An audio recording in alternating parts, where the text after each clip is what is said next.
Hi everyone, my name is Ashwathi Menon, and for the KCSMW eTalent Season 3 English Elocution, I will be talking about the pros and cons of the virtual education. The COVID-19 is a deadliest public health crisis that we are facing in this world today. Since its early spread at the end of 2019, cases have been increasing in the US and across the world. Schools throughout the country started looking at new ways of connecting and teaching students. That's when at-home-based virtual learning became a reality for students for the first time. Many parents have been working from home to protect their families and themselves from this pandemic. More than 1.2 billion children in 186 countries have been affected by this pandemic, and they were hard-pressed to begin remote learning as a new alternative during this pandemic. Today, virtual education is the norm in most schools across this country and could go back to traditional schooling once we have a better control over the pandemic. Having said that, let's get to the topic in question. What are the advantages and disadvantages of this virtual education? Let's take a look at the pros first.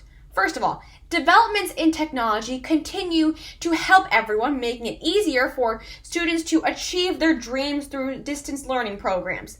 One of the most appealing aspects of remote learning is the flexibility. You aren't required to be physically present in a classroom, meaning you may choose to remain at your own location.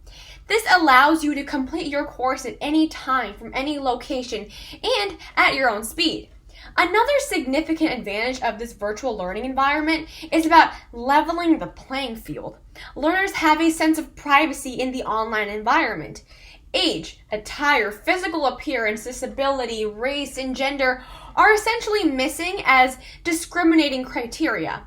Instead, the focus of attention is obviously on the discussion's topic and the individual's capacity to clearly and intellectually contribute to the topic at hand.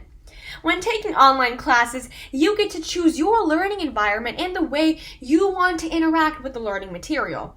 If the materials are in textual form, you can read it while laying in bed or while enjoying your cereal in the morning. While all these sound terrifically convenient, let us now talk about the cons of remote learning.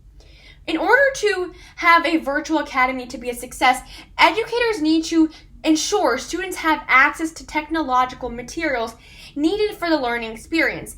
This includes having a computer to use and stable internet connection. Maintaining a stable connection with adequate speed remains a challenge in smaller cities and villages. There might be a loss of continuity in learning for children if students or instructors do not have access to internet on a regular basis. Students can learn a lot from being in a company of their peers. However, in an online class, there is a lack of social interaction and development of communication skills.